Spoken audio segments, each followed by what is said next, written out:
Good evening, everyone. Welcome to the Temenos Academy and happy Iranian New Year's, which is on Wednesday. So it's a very important time for the Iranians. It's the spring equinox. Tuesday, yeah. Tomorrow, yes, tomorrow.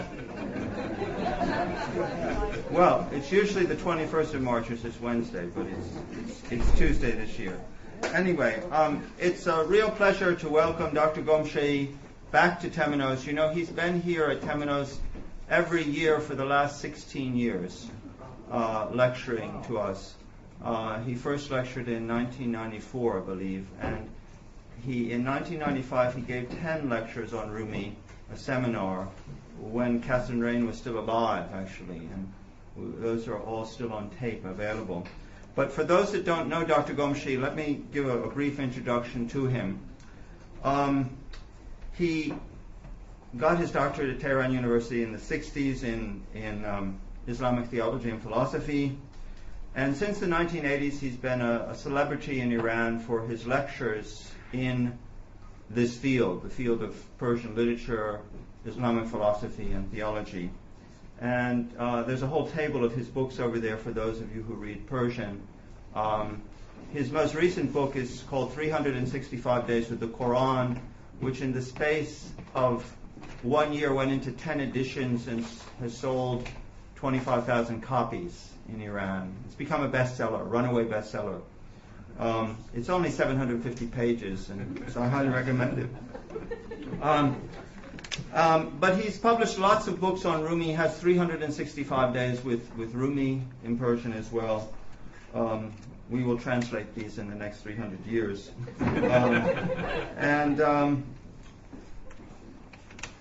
So that's his writings are mostly in Persian, but he's well known as a speaker here in Temenos and in other venues in the West, and he's been to Australia, the U.S., and all over Europe to lecture. Anyway, his books are for sale over there for any of you that want to buy them. Dr. Qumشه is a sort of bridge between Eastern and Western culture, a very unique bridge. And he's actually got a book called 365 Days with English Literature, where he shows this bridge, how Persian literature corresponds to English literature. It's a lovely book. Unfortunately, it's in Persian. Anyway, he brings this, one of his abilities is to communicate to all levels of people. So he'll talk over the heads of academics, but it will mean perfect sense to the taxi drivers in the audience, if you know what I mean. I don't know what I mean, but what I mean is something like he is able to communicate across classes, and he has this sort of unique popularity which transcends the divide of various layers of society.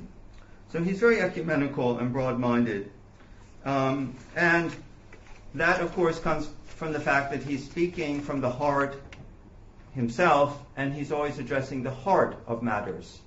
So it's not as if he's trying to expound something in a very difficult manner so that you know how difficult it is. No, he's trying to expound something in a it's very difficult in a very simple manner, so you know that the heart of the matter is this. And so this is his unique quality, his ecumenical reach to show the correspondences between Western theology, philosophy, religion, and Eastern theology, philosophy, and religion, specifically Persian, the Persian mystical tradition, which of course is the most, in terms of literature, is the richest, at least in poetry, in the world. Anyway, we're very privileged to have him once again here at Temenos, and please give him a warm welcome. Thank you.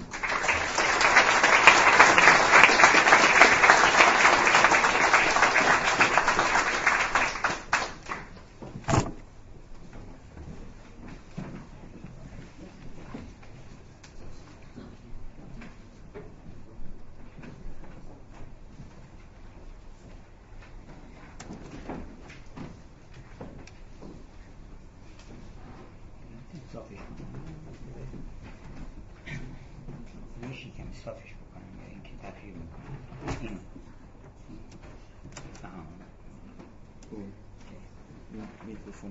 That's all right. You know, symmetry is very important because it gives you some imbalance when you're talking, when the table or anything is imbalanced. Good evening, ladies and gentlemen, the Temenus friends, and all lovers of eternal beauties, eternal values of beauty, truth, and the good. As Dr. Lewison mentioned, the glorious chariot of Nowruz, of spring, because our Nowruz is on the first day of spring. And it is a very particular time. It is not arbitrary. It is not at 12 o'clock or at 1 o'clock or in the middle of the day. It is exactly at 1 second, even, you could say, when the sun shines perpendicularly on the equator. It is the time, it's the exact moment when everything becomes equal, when justice is re-established in the world. And the Solomon, or Jamshid, the legendary king of Persia of the time of golden age of Iran, when there was no death, when there was no ailment, when there was no poverty, when there was no war, there were no devils. Even the devils and demons were employed by Jamshid.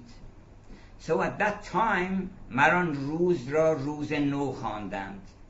When all the devils were defeated, Jamshid sat on the throne. You cannot sit on the throne while the demons are prowling around. He sat on the throne, and then that day was the first day of Nowruz, the first day of the year. So, besides that, we see that the glorious chariot of Easter is also on the way, is approaching. This is another resurrection, because spring is the one resurrection of nature. It is the most miraculous event in the world, and people don't look deep into it. It is marvelous. You can never lose your wonder that such auspicious happening comes into being. And so this is another resurrection. The second resurrection is the resurrection of Jesus Christ, the spiritual resurrection in the time of Easter. And I hope that these two resurrections would teach us to pave the way for a third resurrection, a renaissance back into perennial philosophy. Perennial philosophy is could be a third resurrection for all humanity. It is the religion of perennial philosophy, or you could say it is the religion of love. It is the religion in which we were born. We were not born without a religion. We are born with a religion, and that is the religion of love. We all love beauty, we all love truth, and we all love the good. So I think that if all people go after the love, go after what they love, then the whole world would be dancing and reveling because they are with their beloved. I wonder how is it that people, while they can be with their beloved, they go to the devil of avarice, the devil of selfishness, the devil of so-and-so, of ambition. I am the greatest. And these devils we can easily go to our nature. Our nature says this is good. Our nobility, let's show our nobility. Shakespeare says, what a piece of work is man, how noble in reason, how infinite in faculty. So we have to rise up and show that we are great to all the devils, so that we would run away from this world. So we are going to speak about Rumi and perennial philosophy. Rumi is one of the messengers of perennial philosophy. Of course, perennial philosophy is the common heritage of all mankind. Even in primitive cults, you find the traces of this perennial philosophy. All philosophers, I could say, even before Socrates, Pythagoras, Xenophanes, and then we have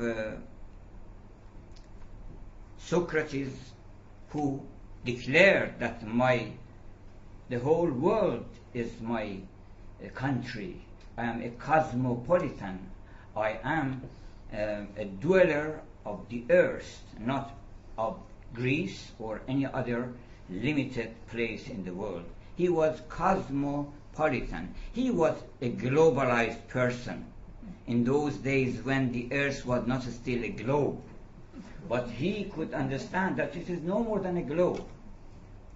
Of course, I should say that in those days, Aristotle and Pythagoreans, they knew that the earth was round, spheres. So it is no wonder that they believed in globalization, that the globe is just a small place and it is just moving towards eternal fire. I'm happy that this fire of this candle in memory, in the sacred memory of Dr. Rain, is always aflame. And this is, of course, this is just a candle, but it is a symbol of the Promethean fire which brings our heart to life. You remember that when Othello was going to strangle Desdemona, he said, if I put out this candle, I can somehow rekindle it. But if I put out the life of Desdemona, where can I find that Promethean fire that can bring life back to her? We can never. But we have that fire. We are going to speak of that fire. آتش عشق است کاندر نی فتاد. We want to speak of the flute reed, or the magic flute of Rumi. You know, the magic flute of Mozart is very famous. But the magic flute of Rumi is much longer and has hundreds and hundreds of movements, and in each movement he has explained the secrets of love.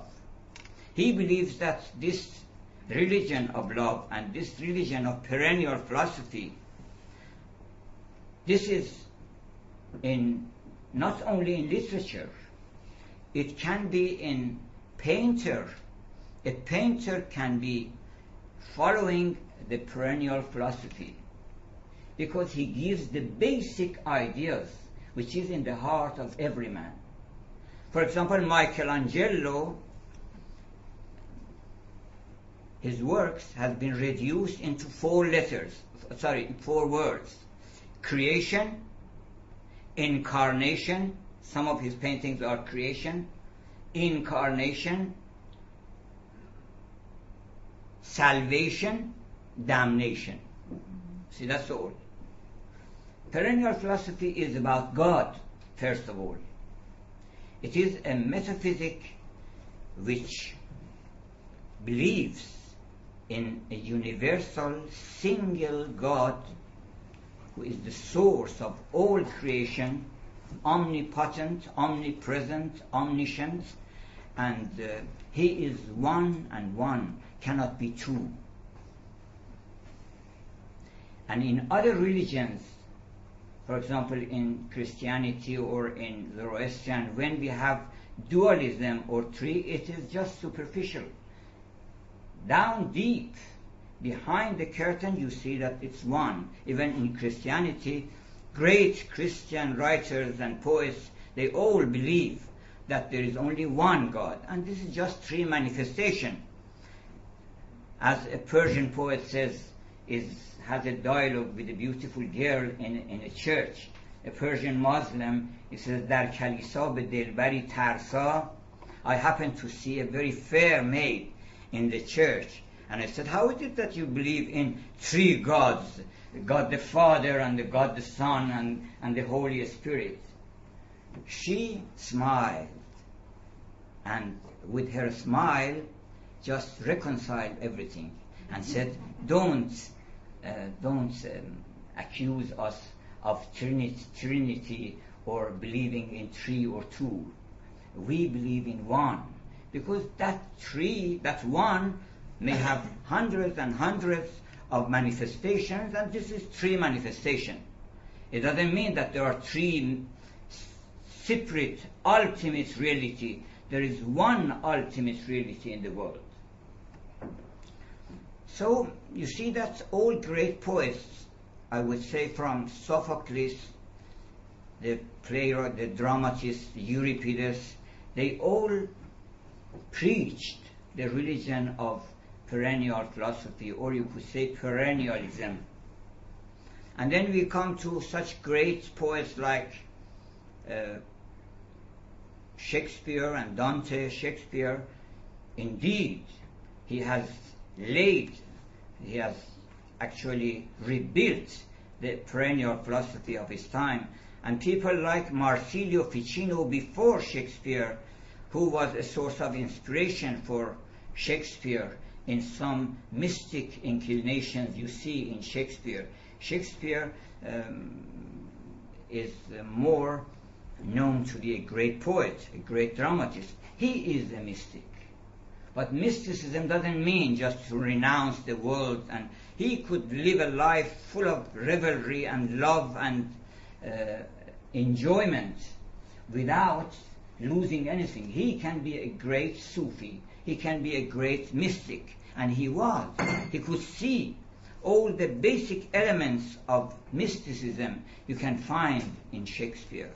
First of all, he introduces God in many, many different forms and different expressions of how God behaves in this world. And he has not only done that, but he has also tried to justify the ways of God. Martin Lings, in one of his books, Sacred Shakespeare in the Light of Sacred Art, he says that he has treated 10 of Shakespeare's plays, and then finally he says Shakespeare has succeeded to justify the ways of God for man, that he is right. If it is even if there is suffering and adversity, how blessing is the uses of adversity, how blessing is the uses of adversity. So, which has two jewels on his head, which like a toad, ugly and venomous as it is, yet wears jewels on his head, the jewel of wisdom. Behind every suffering there is the jewel of wisdom. So we come to such great philosophers like Farabi, for example. He has written a book to reconcile Aristotle and Plato, and to say that basically they follow the same idea, and that is perennial philosophy. It doesn't make any difference whether you approach this way or that way. There are different approaches to the same garden. And then you have such great poets in Europe, Goethe, Emerson in America, William Blake, such great poets. And I can say John Bunyan, he has written actually a book of perennial philosophy because I gave his book to a Muslim, and after 1 week he said, "This is wonderful. I have wept with joy reading this," while it was written from the point of view of a Christian. But so it means that it is perennial philosophy. When you get a book and you can enjoy it, whether it is a book of a Muslim or a Zoroastrian, if you are impressed, if you see that it touches your heart, then this is perennial philosophy. One of the wonders, I think, of short stories in English literature, American literature, is the story of the other wise man. This is really wonderful that one Iranian called Ardavan, at the time of about the time when Jesus was born, he was one of the three. He was the fourth man of the three wise men who went to visit Jesus Christ, and they have the night of Epiphany. Everybody knows about them. But he goes, and on the way he loses the way. He cannot join his friends. He has sold all his properties and turned them into 3 pieces of jewels in order to gift it to Jesus Christ. Means all his life, whatever he had. When we say the gift of magi, the gift of magi, it means all you have, the best you have. That's your gift. So he was going to gift all his life to Jesus Christ, but he couldn't find him. For 32 years he was looking after Jesus, and he was asking here and there where this great king is living. I cannot find him. And finally, when he dies, Jesus comes to him and he says, "I received your gifts." And we see that an Iranian could live the life of a Christian, which is consented by Jesus Christ, appreciated by Jesus Christ. So this is perennial philosophy. He didn't know anything about Christianity, but he lived the life a good Christian. You see in Les Miserables of Victor Hugo, Monsieur Myriel, he is a churchman, he is a preacher, he is a bishop. But he lives such a life that every Muslim appreciates, every Zoroastrian appreciates. So this is the perennial philosophy. Even in music, they said that Mozart is perennial philosophy because he speaks of God. He speaks of 3 things. First of all, of God as the source of all blessing, and then of the soul as being identical or similar, at least, to his Lord. Some say it is identical because we are, according to the Quran, he says, "I breathed from my own spirit into him." So our life, our breath is the breath of God. And says, فِطْرَةَ اللَّهِ الَّتِي فَطَرَ النَّاسَ عَلَيْهَا. This is your nature, which is God's nature, and I created you according to my own nature. So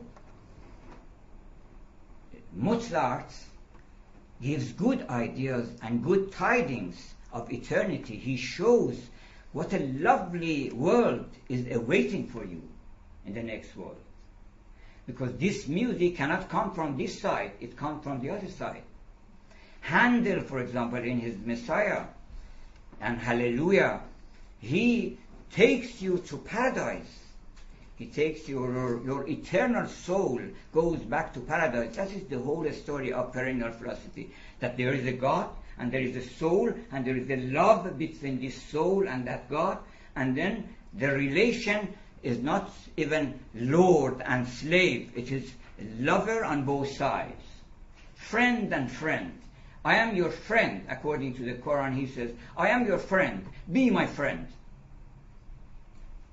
So Mozart makes you a friend of God.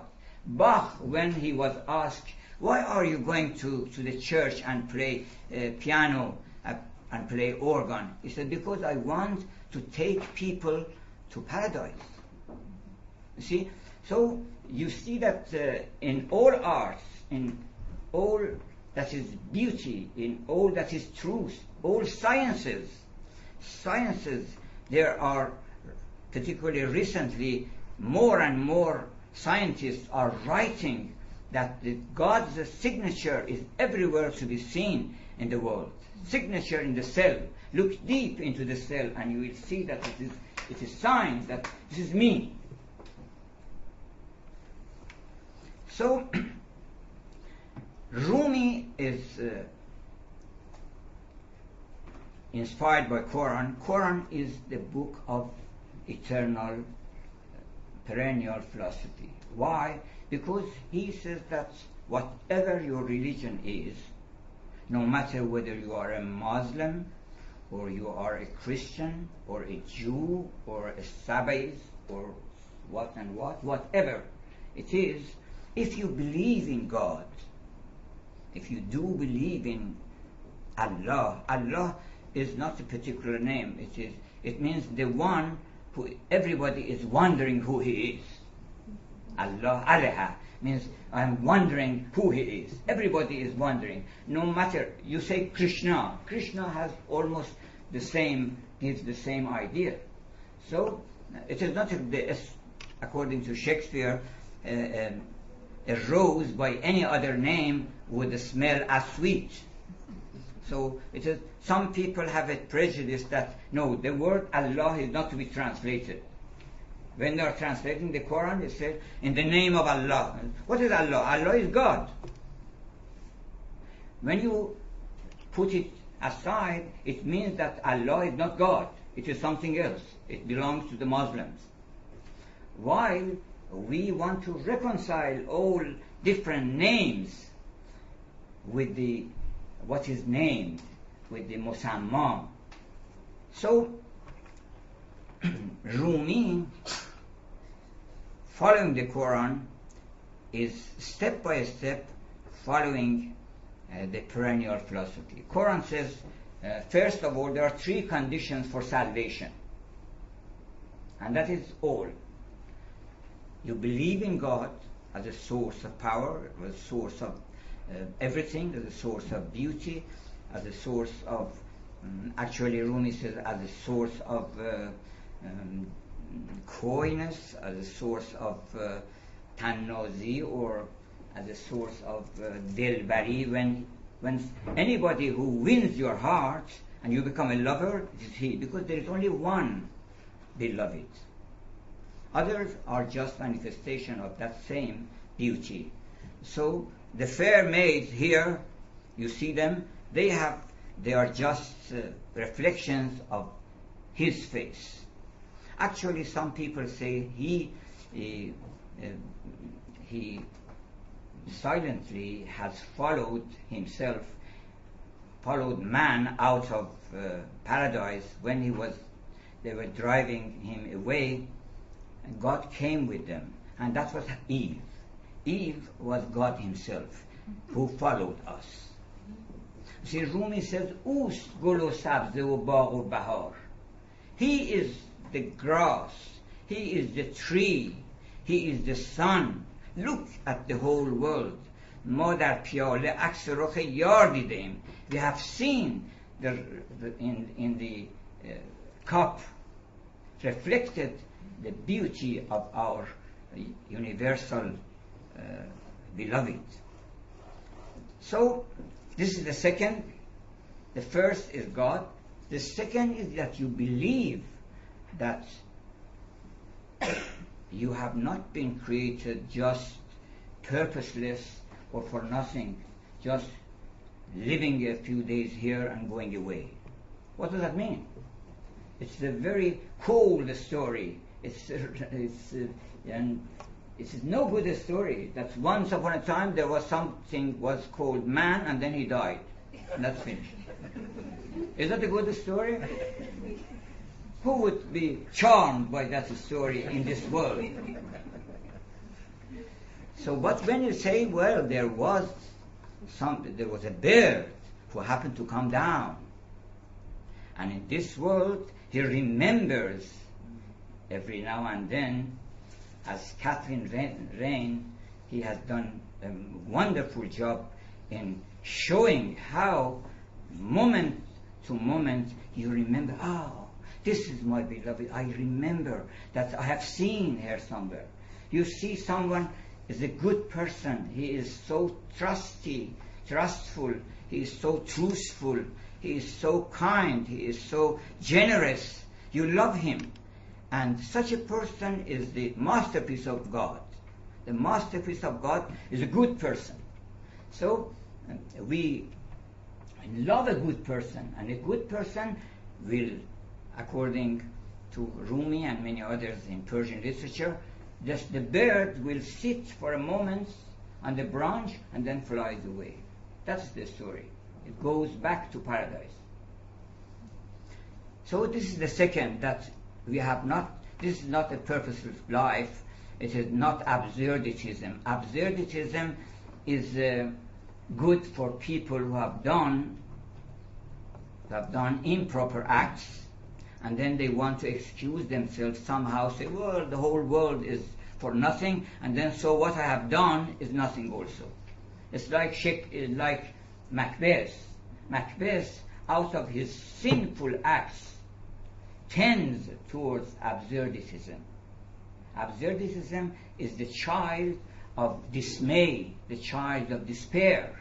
When you despair, then you turn towards absurditism. It is a tale told by an idiot, full of sound and fury, signifying nothing.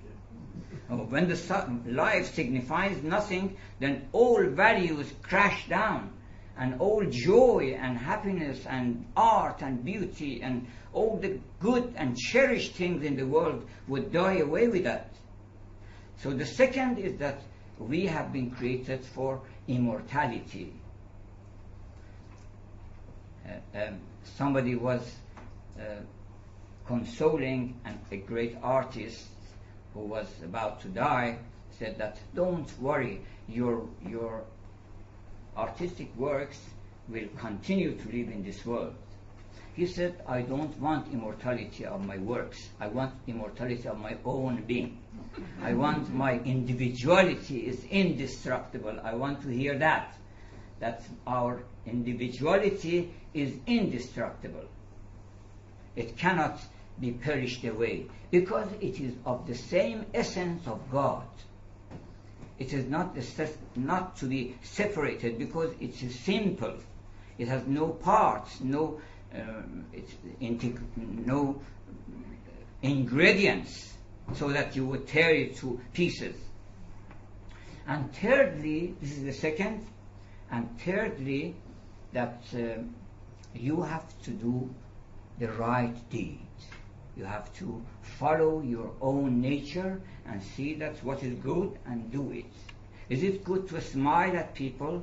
Is it good to serve people when they are in need? Is it good to have a good temper? Is it good to be generous? Is it good to do some good job in the society while we are receiving so many blessings? We have to do something. Is it good? Then your duty is quite clear. Do what you enjoy. Do what you like. Your like and dislike is your Bible, is your gospel. You move in the society and say, oh, I don't like this, I don't like that, I like this, I like that. So from morning till night you see things that you don't like and things that you like. I remember that in Shakespeare, in one of his plays, he is speaking of some neighbors and they are blaming them. But the other person says, well, these neighbors of ours are very good, they serve us. He said, how do they serve us? They are very bad people. He said, well, they give us a list of all the things we have not to do. It's a very good job. So we can see what we like. If you like it, then go toward, do what you like. If it is very good to do one's promise, to be punctual, to be kind, to be just, to be fair, then these are things you have to follow. So if you do these three things, then according to the Quran, there is no fear, لا خوف علیهم ولا هم یحزنون, no fear of the future, no sorrow of the past. Now we don't have time to go through the ocean of Masnavi and the works of Rumi, but we'll just آب دریا رو اگر نتوان کشید هم به قدر تشنگی باید چشید. If we cannot put the sea into a pitcher, but at least we can quench our thirst from it. So I had prepared a full, almost small book, leaflet, but I couldn't prepare it to distribute it today, but maybe later you will be given a copy of this. These are some selections of Rumi's emphasis on perennial philosophy and his freedom from all sorts of prejudices, from all sorts of narrow-mindedness. He is in harmony with the whole world. No one in the world would say, what is that? He is a prejudiced man. He is looking from his own limited, narrowed ideas. It's not that. But, you know, the height, I should say, the highlight, the zenith of Persian literature is the beginning of the prelude, you could say, the prologue to Masnavi, the rhyming couplet of Rumi. It is wonderful. It is, I say, it is magic flute of Rumi, because magic flute has been also praised as being written only by God. Great musicians believe that magic flute of Mozart cannot be written just except by God. And the same thing is true with Rumi. And Rumi himself says that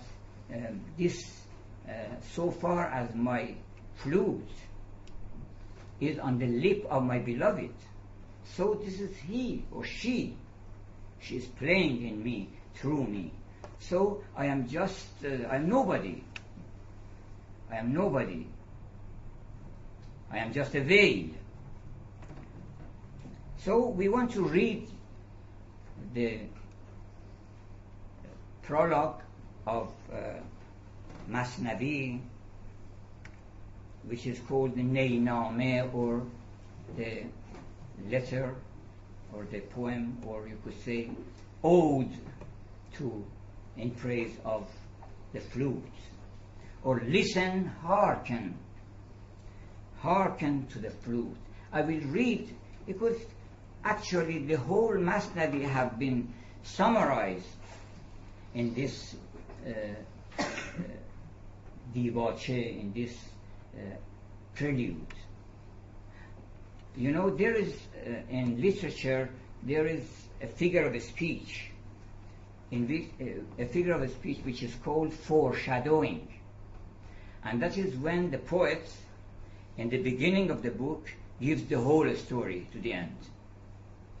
But in very brief and symbolic wording, very minimalistic approach to the whole idea. So I read it line by line to speak about it and see that all the three things, the God, the love between God and man, the man himself, who man is, and what is this, and what is recompensation theory. Recompensation theory actually is a part of perennial philosophy, because if you do this and then you have to wait for that, This is a world which is responsive to your behavior. It is not just dead. It is responsive to what you say, what you do, how you look. So,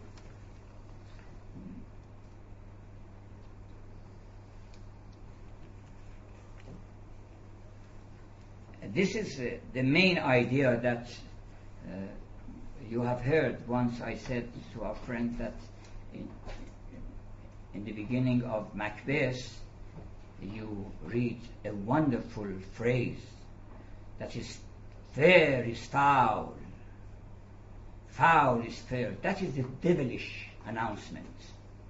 That is the most devilish announcement. All people who want to do some criminal act, they have to recite it.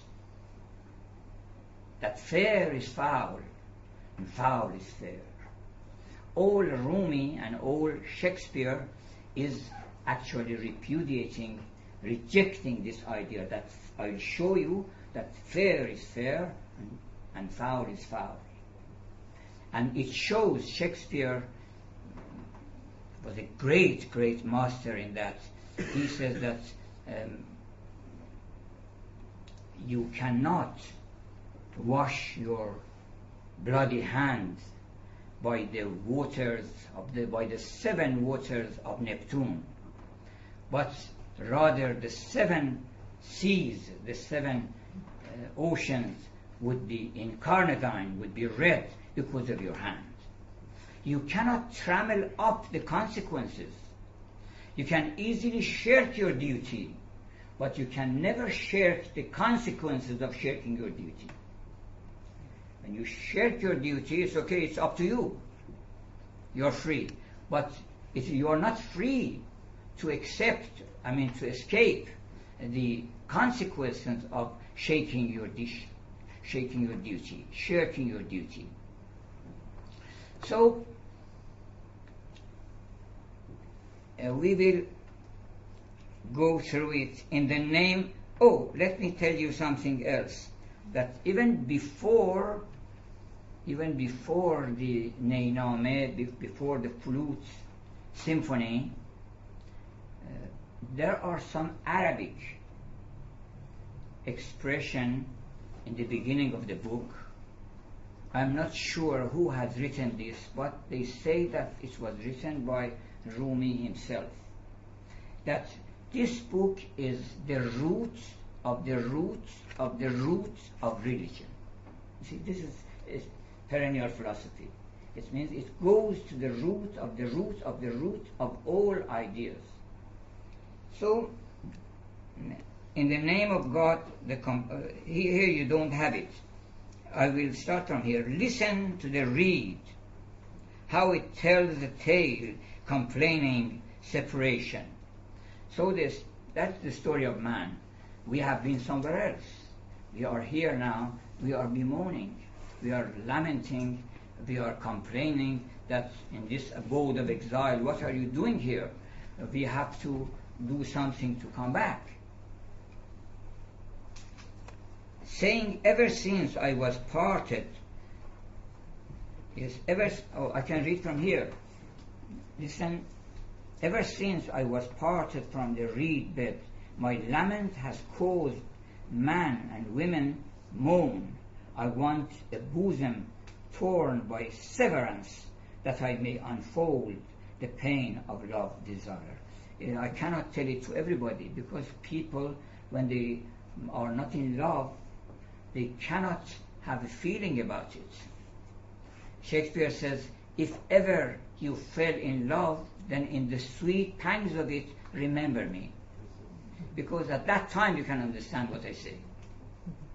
So, Rumi says, I want a heart torn to pieces by separation. You have forgotten all about your origin.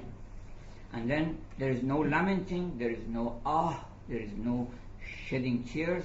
So it means that you are completely ignorant of your fortune. Everyone who is left far from his his source wishes back to the time when he was united with it. In every company I uttered my wailful note. I consorted with the unhappy and with them that rejoice. Rumi believes that there are two things which is amplified, which amplifies your feeling. One is music, the other is wine. When you drink wine, if you are a good man, you become better. Rumi says, بادنه در هر سری شر می کند، آنچنان را آنچنان تر می کند. گر خورد عاقل نکوفر می شود، ور خورد بدخوی بدتر می شود. If a bad-tempered person would drink it, he would still be worse than that he was.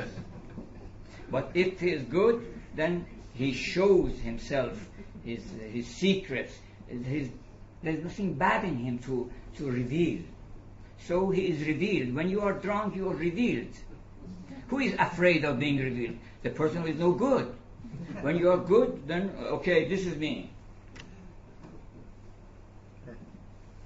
In every company I uttered my wailful note. I consorted with the unhappy and with them that rejoice.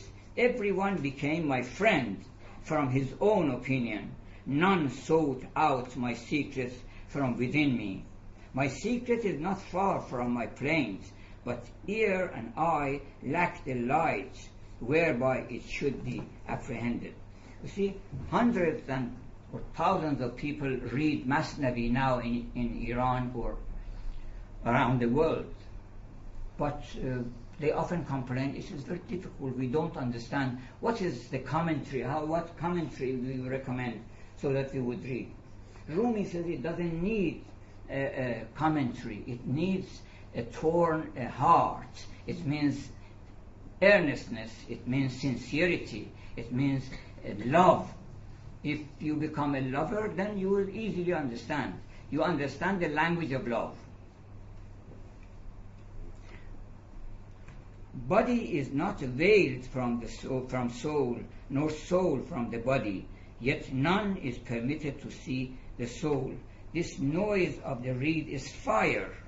This is the Promethean fire. It is not wind, because when you breathe it seems to be wind, but it is not wind because it burns you. Nor soul, is fire. It is not wind who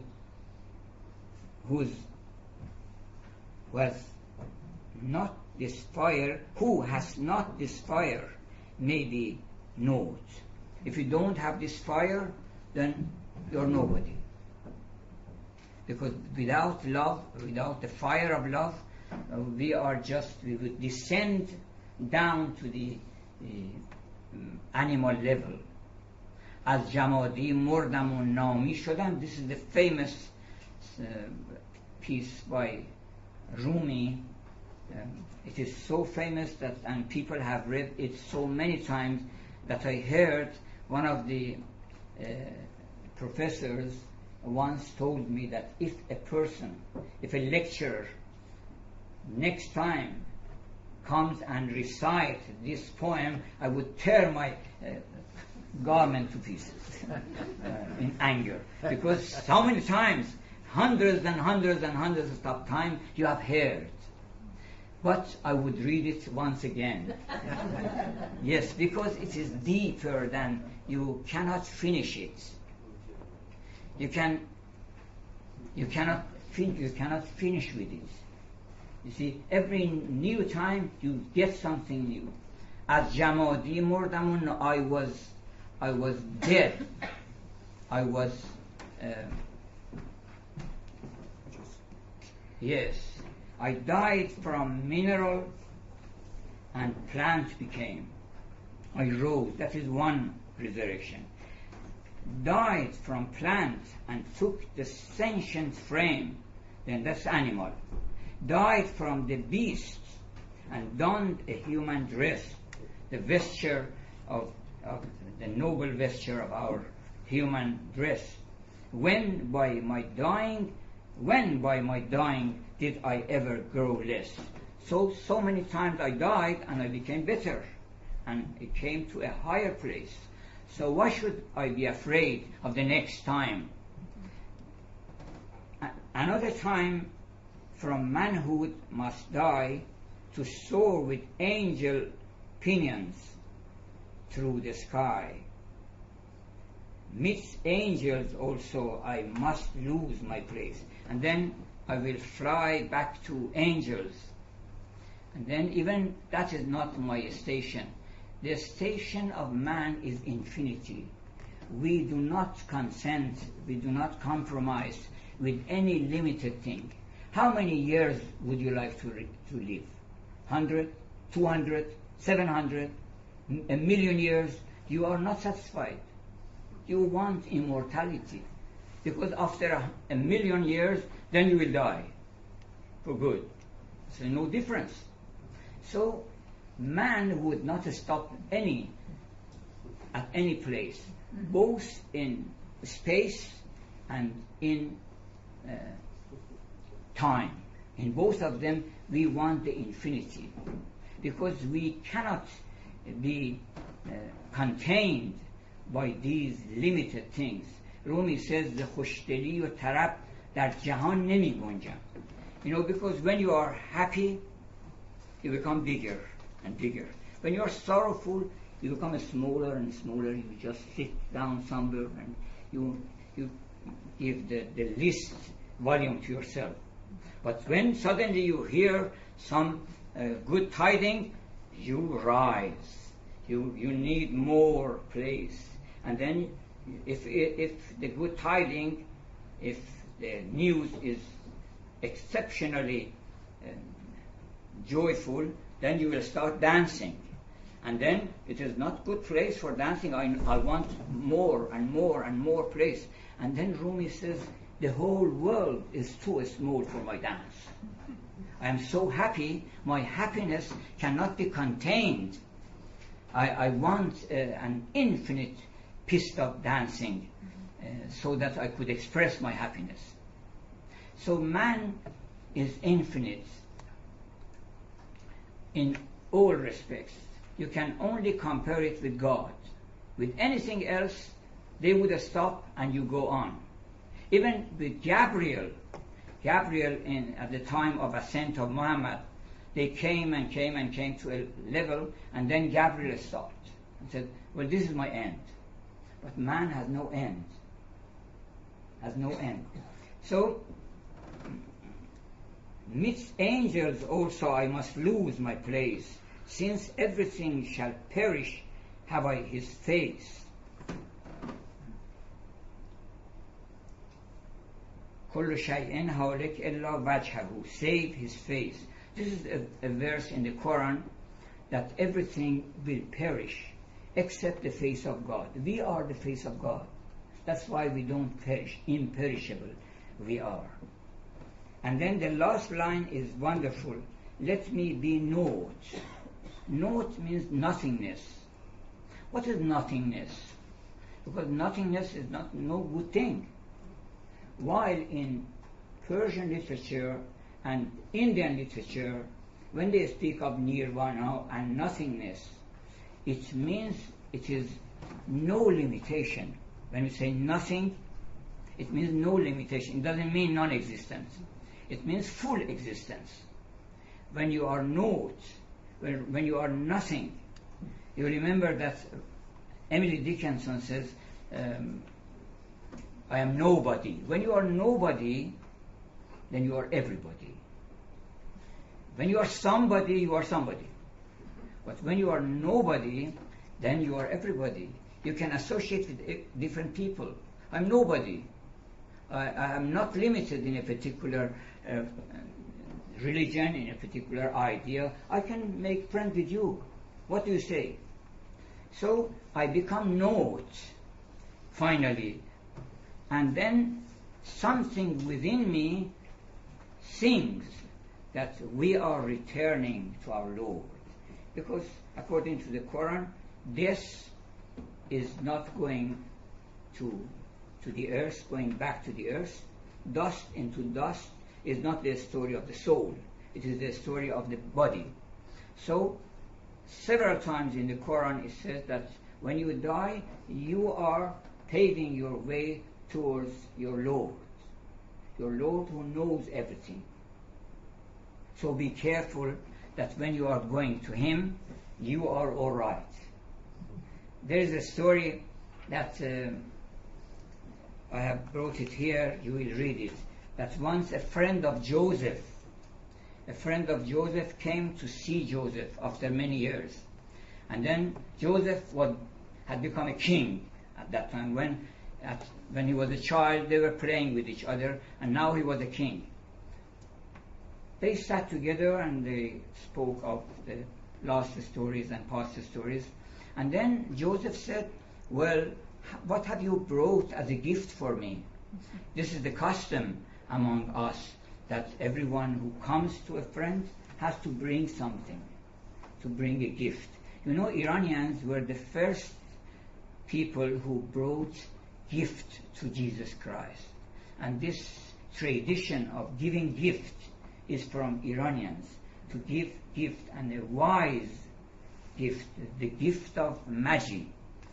You read the story of O. Henry, the Christmas story of O. Henry, where the bride and the bridegroom, the newly married couple, gave everything they had, the best and most cherished things, to make it a gift for the other. So Joseph said, it is customary, it is a tradition that you bring me a gift. He said, well, what could I do for you? What could I bring for you? You are the king, you are most beautiful, you are young, you are everything. What can I bring for you to make you happy? The only thing I could think of is I brought you a mirror so that you would look at yourself. This is the most precious thing. Your face and your beauty is the most precious thing in the world. I have brought you this. So Rumi says that purify your heart and turn it into a mirror. It is not necessary to do anything for God, to do any services. Just purify your heart. And then when he looks at your heart, he sees himself and he enjoys.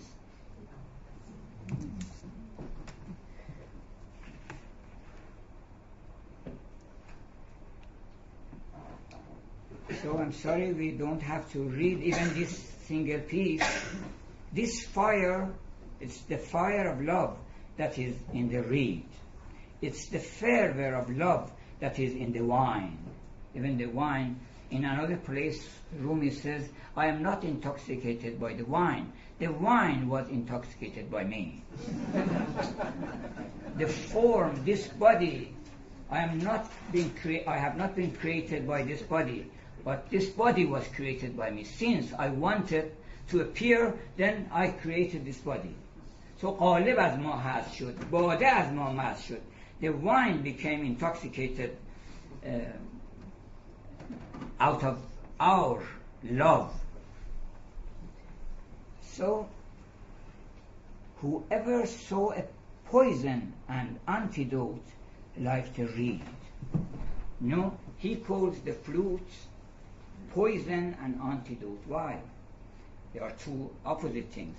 He said yes, because this flute and this song reminds you of separation. So it is poison, the poison of separation, that you are far, far, far away from your beloved, far, far away from true happiness, far away from your desires. You are away. But at the same time, he gives you good tidings that you are going back to him and you are going to be united. So this is the antidote. This is the antidote. And who has seen an antidote and poison coming together in the reed? Whoever saw a sympathizer and a longing lover like the reed. The reed tells the way full of blood and recounts the stories of the passion of Majnun. Majnun and Layli are very famous, like Romeo and Juliet.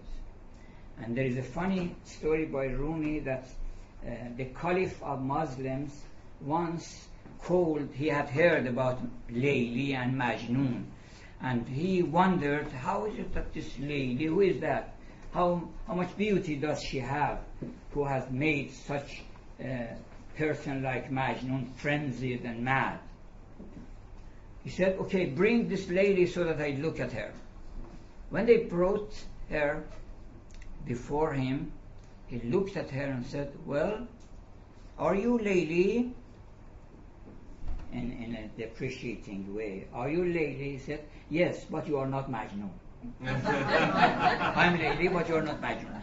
There needs a Majnun to understand the beauty of Layli.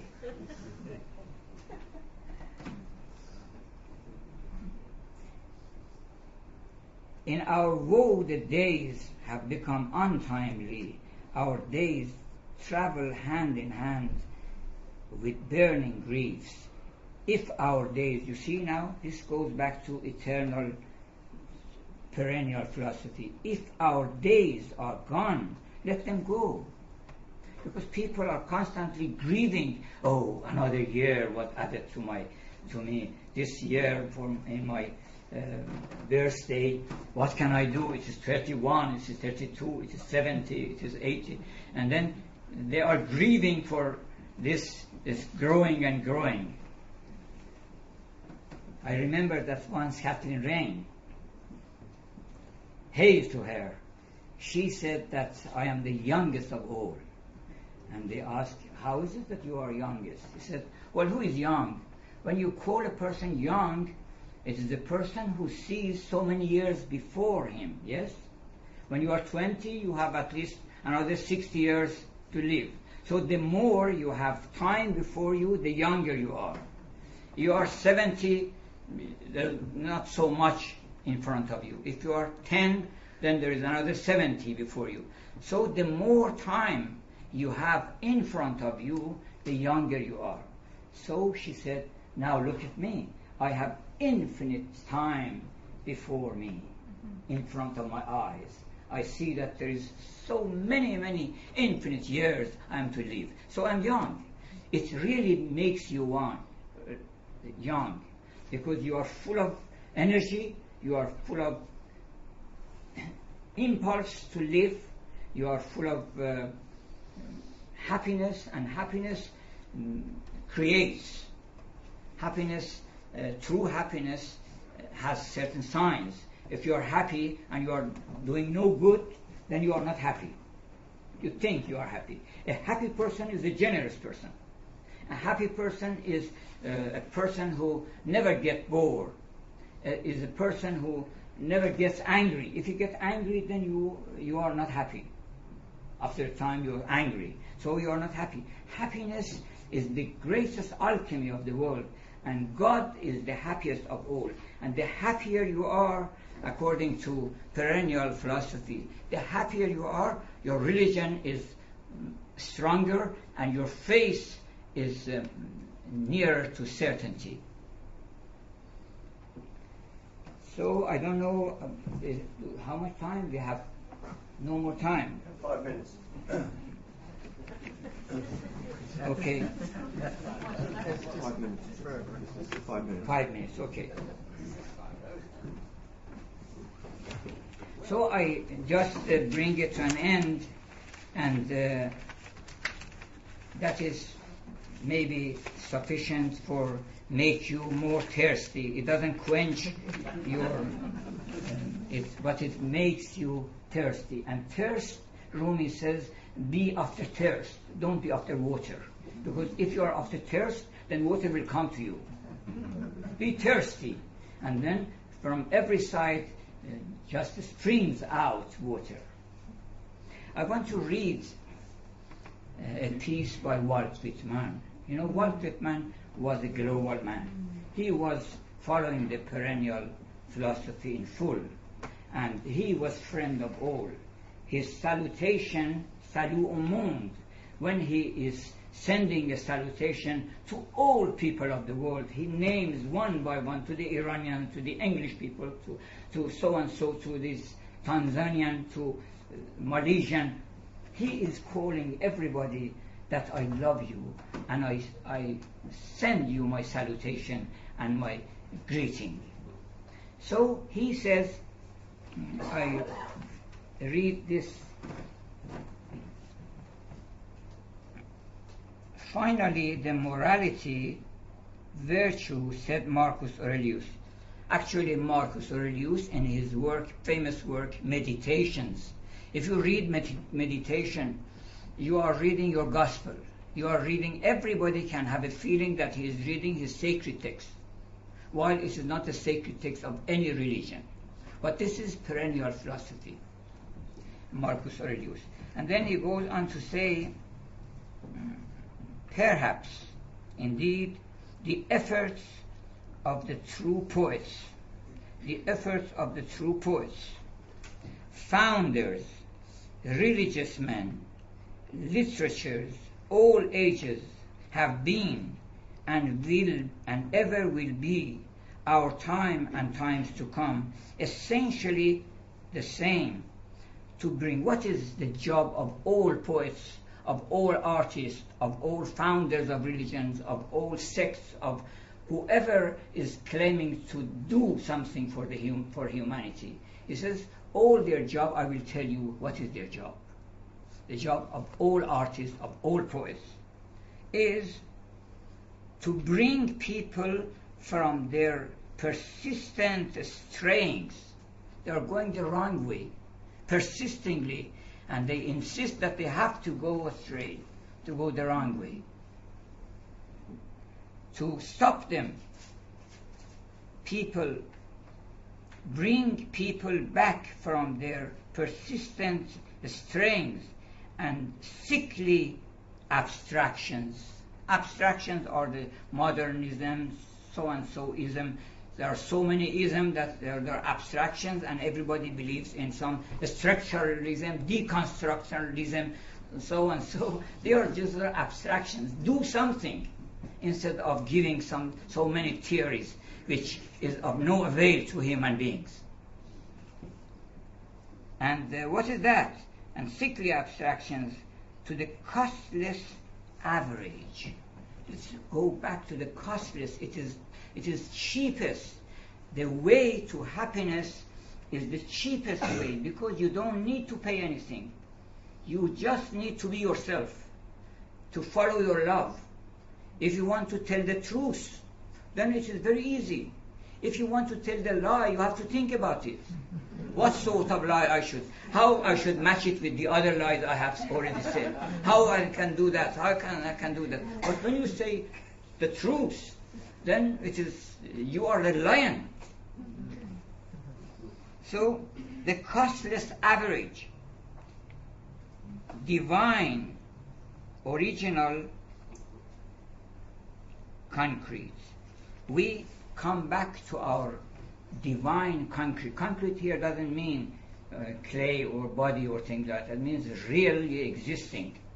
If we could bring people back from these strings of selfishness and ambition and avarice, which is against their own life. Not, of course, they just trample other people on the way, but the greatest damage comes to themselves, because no bad person, according to perennial philosophy, can feel happiness. All bad people must despair quietly. No good person will ever be sorrowful, because you are happy. Other people are doing your best to sympathy with the sufferings of the people, and you are not creating any suffering. And if you cannot do more than that, you are not responsible for that. You are always happy. A person who does his duty is always happy. So, I hope that this highway of our Lord, the highway to heaven, it is so wide, and there are hundreds and hundreds of signboards on the way that this goes to heaven. if you are right. This is when you smile, when you are happy, when you are kind, when you are good-tempered, when you are fair. You see, it's everybody. You can ask, does it go to paradise? Yes, of course, go this way. It goes to paradise. There are so many. It is a highway. It is not a highway that goes from Tehran to Baghdad, or from Baghdad to Bombay, or from Bombay to Boston. It is a highway that goes from darkness to light, from sorrow to happiness. And it is so easy that we follow the religion we have been born with, and whatever other religions offer, we can consider. We can see if it is in harmony. Actually, the Prophet in Quran has been called a reminder. He has not come to tell you something new. He says, I remind you, you already know. You know that, but I remind you. Quran is a reminder, and the Prophet is a reminder. So you can be reminded if you have forgotten. You can be reminded by religions, by sacred people, by good people. It is good. Thank you.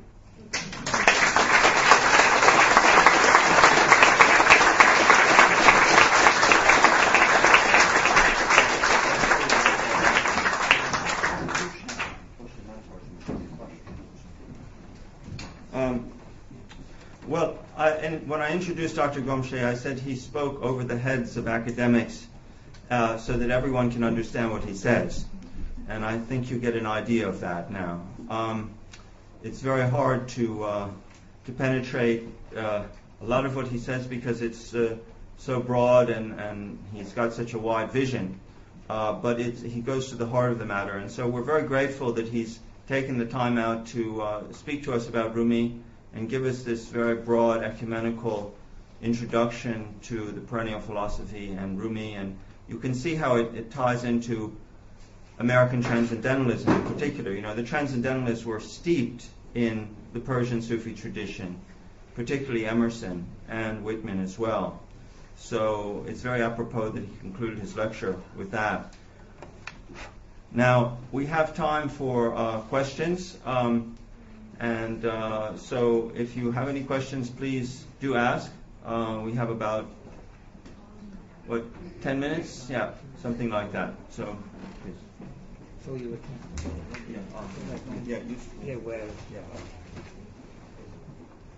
Yes? Thank you very much. I was going to ask if this philosophy is going to be kind of a lecture to all the governments of the world. میگه که این فلسفه میتواند برای دولت‌های دنیا میتواند صلاح مربوط باشه میتونه انسان. Well, I hope that if governments and people in power or dominating the whole world would listen, that it is to their own benefits, and they can fulfill all their desires if they come to the eternal. They put aside all religions and come to the religion of perennial philosophy. But let me tell you something, that it doesn't need that we change anything. Diversity is good. I am a Muslim, he is a Jew, he is so and so. We can keep our religion, but deeply we follow the religion of perennial philosophy, because that is the gist of our own religion. You don't need, if you want to become a follower of perennial philosophy, it doesn't need that you leave your own religion and say, well, now I am converted into this. You are a Muslim as well as just like Rumi. Rumi says, my religion is love. Ibn al-Arabi says, my religion is love. So this is the religion of love. What is about love? This is love for God. What is God? God is beauty, truth, and the good. These are the three qualities of God. So whenever you are praising some beauty, you are praising God. It doesn't need you to read some prayers, you don't understand what you say. You can just look at the beauty and praise it. Saadi says, and Rumi, wherever I find a rose blooming, I am the nightingale. I sing. Thank you. Dr. Qamشه, very elegantly you described that you've been created out of love, and you also mentioned that the antidote is to be reunited. But my question to you is, what is the purpose of our manifestation? Are we here to be purified? What is the whole purpose of میگه this? مقصد از اظهار ما در این عالم چی هست؟ شما خیلی قشنگ راجع به دارد و دوا صحبت کردید، ولی مقصد از تجلی این ما در این عالم چی هست؟ Oh yes, you know, Aldous Huxley, who has written a book on with the title Perennial Philosophy, and he has collected a good deal of good quotations and passages from all over the world, from Eckhart, from George Herbert, from William Law, from everybody, from Rumi, from Kabir. He has written also an introduction to Gita, the famous Indian scripture. He says that one of the most important ingredients of perennial philosophy is that we have been created here to become more and more knowledgeable, to know more and more about the secrets of life. And in fact, in the Quran also it says we have created all in order they would come to know, to become Arif, to have wisdom, to understand. We have come here to know more and more about ourselves and about our Lord and the secrets of this world. This world is an exhibition of God. Look and enjoy it, and look at yourself and look at each other, and then there are so many things in detail you understand in this world of detail. Then you become more and more knowledgeable, and that is the end of creation. But Rumi, and in a poetic way, he says the end of creation is that you and your friend sit together and look at each other and enjoy. That's the end of creation. Because actually in paradise, when you go to paradise, they sit on the tables, on chairs, and then they look at each other and they speak love with each other, according to the Quran. So, in another word, I can say love is the end. Love, because knowledge is turned into love. این محبت خود نتیجه دانش است. This love comes out of knowledge. The more you know, a better lover you are. Because people are not lover because they don't know. They are ignorant. They don't know what a pearl is waiting for them. See, so love is the end. And no detail is ever lost, is it? Because the unlimited includes the limited. Every detail of the measurable universe میگه که is included. هیچ جزئی از عالم از بین نمیره، چون که اون چه لایزال است و بی منتها است، جزئیات در اون هم مندرجه. بنابراین هیچ جزئی هم از بین نمیره. That's true. That's true. Every atom of the world is imperishable because they exist, and existence does not come from non-existence, and it doesn't go back to non-existence. We don't have a non-existent shire. We know a place, New Hampshire and so on and so on, but we don't have a place called non-existent shire. So people are afraid of non-existence. Well, I will be perished. There is nothing to be perished in this world. That's right. Included in the unlimited. The limited are, because the unlimited includes the limited. Yes. Nothing is ever lost. میگه که اون چی که اون چی در جهات هست مندرج هست در اون چی در بی جهاته. That's right. That's also right. You know, in every drop of water, you can see the whole ocean. The whole ocean is in that. And God reflects in the small as big as in the great. You see, so in all atoms of the world, he appears, and everywhere he is great. He is not small here and small there and greater there. He is actually, Sheikh Mahmoud says that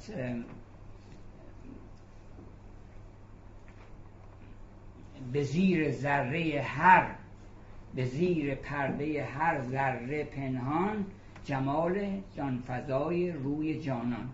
He says that all the world is a mirror, and every atom is a mirror, and in every little atom you can see the whole beauty of your beloved. That's right. You see, the limitless is in the limit. Thank you. That's right.